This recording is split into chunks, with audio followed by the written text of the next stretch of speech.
Hey, Pat. We're back, buddy. Where are we? Famous carousel room. We're in the world famous carousel room in fabulous downtown Wamego, Kansas. Here welcoming Mikey Reyes back I'm back. for a little discussion and introducing him to everything that the town has to offer. Yeah, it's a cute little town, actually. We're driving through. So, Pat, Yeah. it's so hard. It's so hard being the front guy when the other guy does. Yeah, it's interesting. So, Pat, Yeah. what do you think we ought to talk about today? I think we should talk about some breath work. Yeah, you know what? That's a good idea. Pat's a smart guy. Yeah, that's what I hear. So one of the He's got a things great smile, too. he does, pretty smile.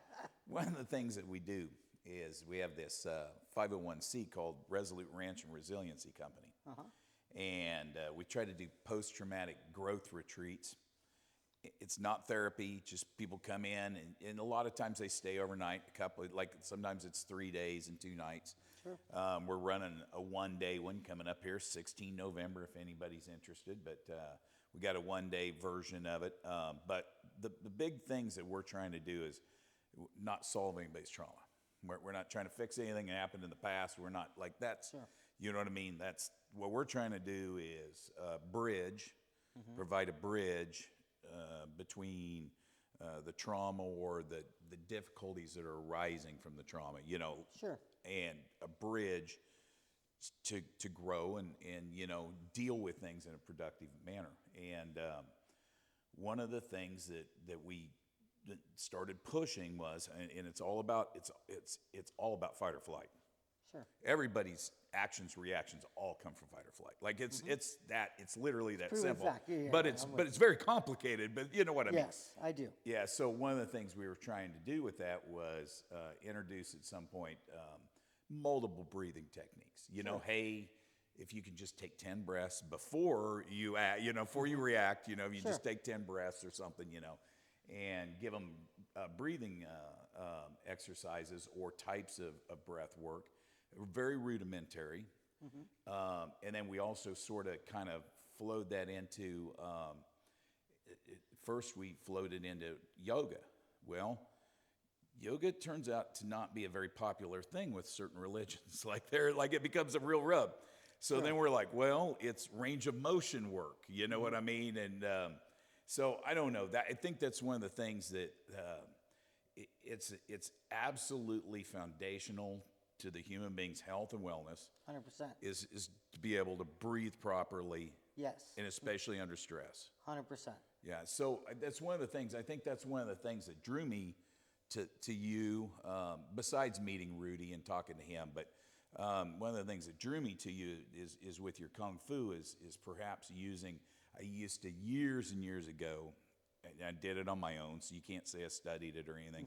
But I got into Xing for a while, and I don't even know if that's how you say it. But it is Xing. yeah, Correct. so I got into that for a while back in my early martial arts days. And for me, it wasn't meditative, but it was kind of, you know what I mean? The breathing and the movement. Yeah. It was slow. It wasn't, everything else I was doing was violent and hard and hard on my body, and that wasn't, Yes. So, came across your stuff, putting out some really interesting content over there. If you haven't seen it, go ahead. Mikey Reyes, Real Kung Fu KC. There you go. Come check me out on YouTube Yeah. and Instagram. There you go. Right. But, that's what drew me is, hey, is there a way that maybe I can integrate this in my program?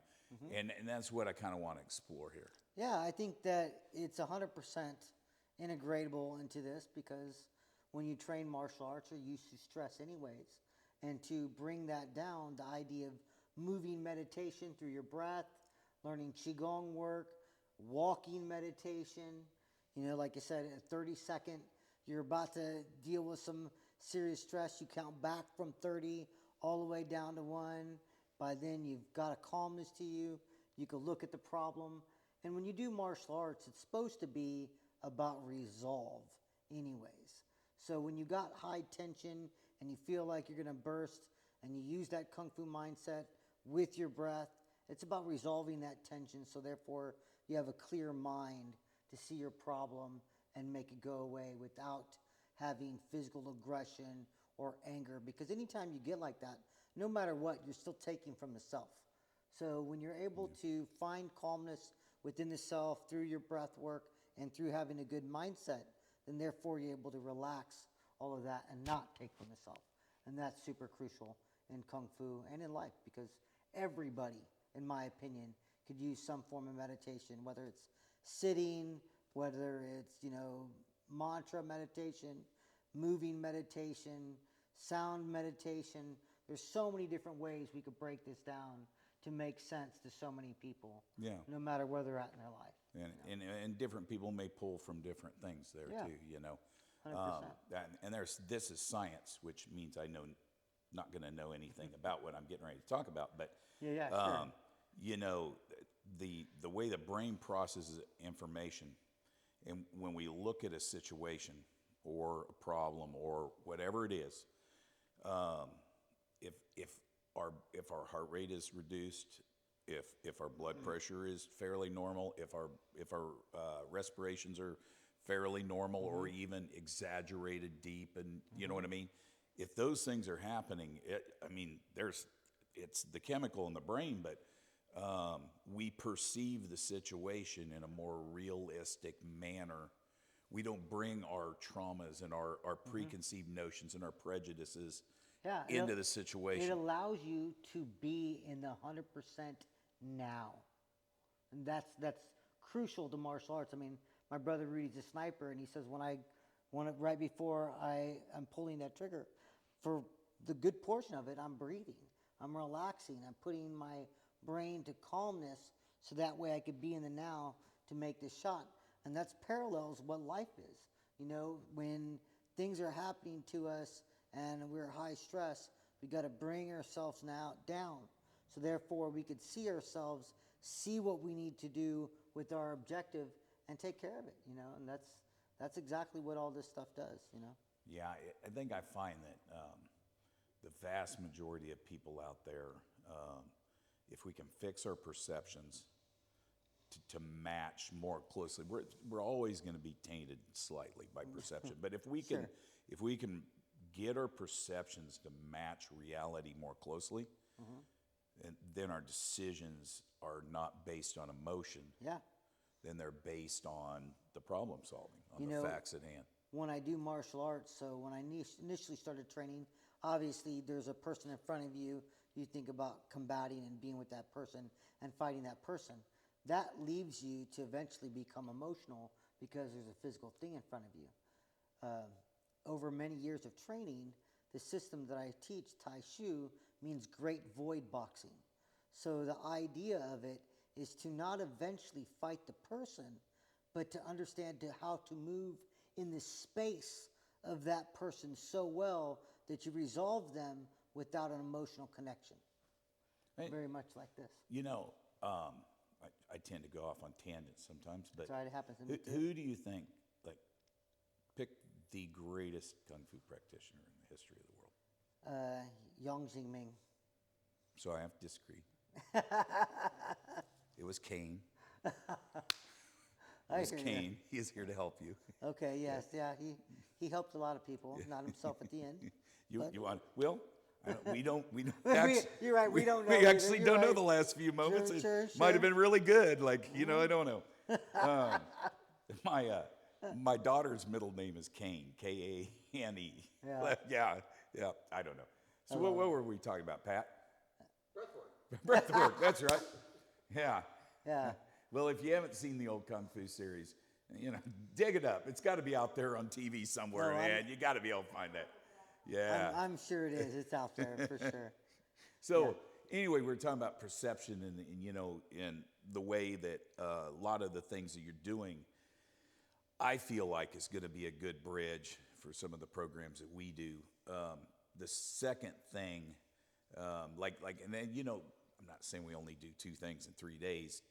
There's more stuff to this, but Sure. I'm just saying, if I could get people to perceive a situation in reality, Yeah. and not based on, if I can get a woman to the husband comes home late, says I was at work. If I can get her to weigh the facts, he probably was at work, and not that he was off screwing some blonde bitch because her ex-husband was off screwing some blonde bitch, right? You know what I mean? And she brings it into that. Yeah. But if I could get people to look at that situation, more in reality, that's my number one. I think we made a big step. My second big thing is, if they get anything out of the program, is we stole the word from another equine post-traumatic growth retreat deal, but You have to say axiology. that on air. Yeah, no, it's fine. Amanda, well, she knows it. Great job, Amanda. Yeah, it's hooves up in Ohio. Heck yeah, give it a shot, people, if you're up there and veterans and you're looking for some support or some help. Hooves is a great organization, but she calls it axiology, and I'm not 100% sure exactly how I would define it. I know what it means in my head, but it's your passions. It's what feeds your soul. Axiology is, and then it gets complicated because now what what's if you're in SEER school, what's the most important thing? Shelter. You know what I mean? So you got to have shelter. It's the next most important thing, water. Then what is it? Food. You know what I mean? And you go down those hierarchies of things that you need to live in a modern society. Yeah. But after those, you know what I mean? After you're not starving to death, Yeah. after you have a place to live, after you have transportation, Yeah. after that, it's your passion. Sure. It's that thing that feeds your soul. That's what gives you growth. And so one of the things that we do is we talk about, and there's different deals, but say 8 areas of life, might be 6 areas of life. Some people use 12. But, how important is family to you? How important is religion to you? How important is your career to you? How, and you just go through these areas of life, and people will go through and you rank them. You know what I mean? This is the most important thing in my life. And then later on, we go through and we're like, how many hours a week do you put into this? Well, I've got tons of people. Family is the most important thing in my life, and they're at work 80 hours a week, and they're home with their family like 8 hours a week. You know what I mean? And you're like, and you wonder why you're stressed and you're frustrated, because if family really is important, you're not putting the right focus in the right areas. 100%. And I think that, I think that Kung Fu, that what you're talking about, void boxing, that not having somebody in front of you, the ability to do, can help find those things also. Have you found that in your career or in your studies? Oh yeah, real honestly, Chinese Kung Fu helps me get perspective on so many things. I always try to tell my students, I'm like, if I place a bunch of stuff on this table and I purposefully hide something from you behind a cup, and I tell you, you could only stand here to have perspective, you'll never find that thing. But if I say perspective means you could stand up, fully go around the table, look at everything to its fullest, it becomes easier for you to find that thing. And I try to use my Kung Fu principle on everything I do. When me and my wife have an argument, I try to go back to the main point that I love her, and whatever the problem may be, it could be resolved through doing Big Kung smile. Fu. There you Well, go. I do love my wife. But I tell when I owned my construction company, if my people came to me and they're like, Mike, I have a problem, I was taking this apart, and this is what I see. I'd always tell them, don't come to me with one problem, come to me with 3 solutions. Come to me and say, I see this, these are the 3 different ways I see we could take care of the problem, this one being the fastest way, this one being the best way, and so everything that we do, I try to use my martial ability to not conflict with the exact problem, but to see the problem. And that's the beauty about real good Chinese Kung Fu. It's supposed to be about long term, not right now. And so most people just take care of the immediate problem. But the immediate problem is generally a symptom from a deeper problem. Yeah. And so that's a very serious part about Kung Fu, is being able to consistently realign yourself with finding what those deeper problems are, so when you resolve them, you do get to live in a place of love and have the ability to see people for what they really are, and not just think people are doing horrible shit, you know, like it gives you a better perspective of life as well, you know.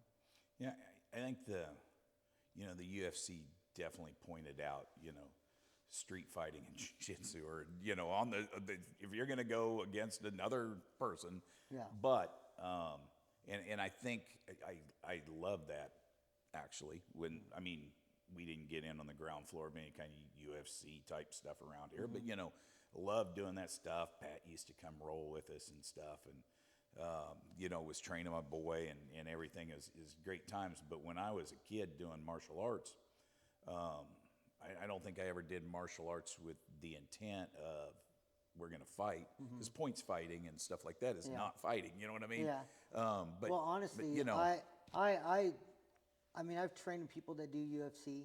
The way that I train Kung Fu, it is not meant for sport combat. And some people are like, oh, what are you going to do? Just eye gouge and stuff like. No, the system I study, spiral fractures, bones, rips off arms like chicken wings. You learn to hit so hard. I like a good chicken wing, your, don't you, Pat? your organ come out your guts. You know, like, so, I mean, it's, I don't ever want to have to do this type of stuff. And I've met a lot of people that are like, well, Mike, I do judo and I'm twice as big. And, in reality, what can you do? And you snatch them up by their fucking beard and slap that fucking elbow across their eye, because reality doesn't have rules.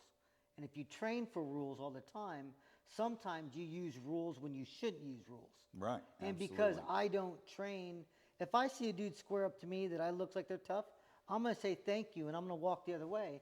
And if you call me a bunch of names or spit on my back, I don't care, because I don't have to kill you. I only do what I do if I have no other choice but to live or die. That's when I train. And that's when I do what I need to do. So, like, there are great things about some of that stuff, but I train to be a warrior in a garden and not a gardener at war, and so I want to train to the fullest, but I don't want to, at 49 years old, if I go banging on myself with some young bucks, it takes me, for one, a lot longer to heal than they do. So when I was really young, I trained hard.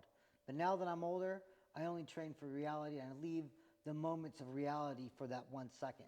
And if that means I have to bury my thumb into your eye and slap my palm against your cheek, or, chicken, wing your arm until it spirals off, then I don't have to care about what I do. It's non-emotional. It's because I love my wife, and I'm not going to leave her without me because somebody chooses to be stupid. The rest of it, I'll just walk away, So where is the dividing line on the soft side, the just the flow and the breathing, and then building into the hard side with the power? So, it's like, that just comes in time. Like, it's amazing. Water, you could throw a bottle off a bridge at a high height, and that bottle will still smash on water, which is supposedly soft. So it's about understanding structure, alignment, and intent. And when you could align those three things, you could still be very soft and be powerful. I just recently did a video, and we talked about the movie Dune. And I saw that. One of my favorite things, and I forgot to talk about it, was the line, "The slow blade penetrates the shield."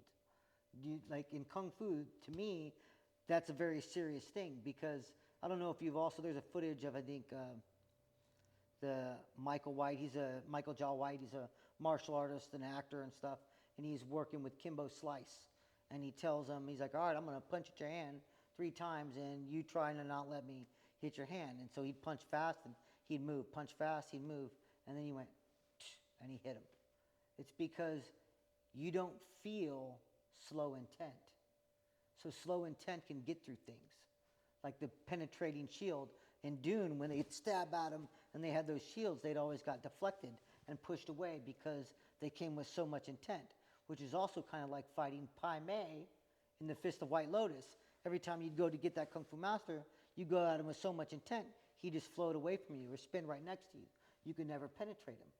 But in both movies, Fist of White Lotus and in Dune, when you learn to move slow, but put the intent at the very end of your action, you have power. What do you think, Patrick? Good stuff. Yeah, makes sense. Yep. Yeah, Okay. Slow is fast and fast is smooth. That's right. We say that. We say that all the time too. Rudy gave me that one. So Slow is smooth and smooth is yeah, fast. yeah, that's what I meant to say. He confused me with this fast S words. Yeah. just throwing it out there. But Thank you for the good correction. but the intent was Yeah. the intent was good. Like we Yeah. we're all good there. Yeah. So yeah, tell me tell me what do you think as far as a system or as far as a block somebody could do 10 minutes, 5, 10, 15 minutes a day, you know, and Yeah. maybe maybe it's 15 minutes in the morning or at night, but maybe it's 5 minutes when we're all stressed out over some Yeah. big business deal or I something. mean, honestly, there's these things called 8 pieces of brocade.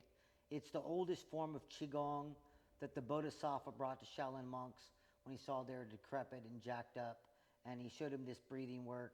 And it's not like you're punching or kicking; you're breathing and moving your hands this way or moving like this and moving like this. It's nothing crazy, but it aligns your organs and your mind with your breath and is super, super healing for you and would be great for doing this because the whole concept is bringing yourself back to yourself, you Yeah. know, and healing all the parts of you at the exact same time while you're doing this breath work and this movement, opening up joints, getting blood flow, and also getting the mind correct at the exact same time. Well, maybe we can head back to the gym and see what that looks like. Yeah, 100%. Yeah. Yep. What do you think, Pat? You good with that? Yep, where do they find you again? Mikey Reyes, Real Kung Fu, KC at YouTube or Instagram. World famous carousel room, fabulous downtown Wamego, Kansas. We're out.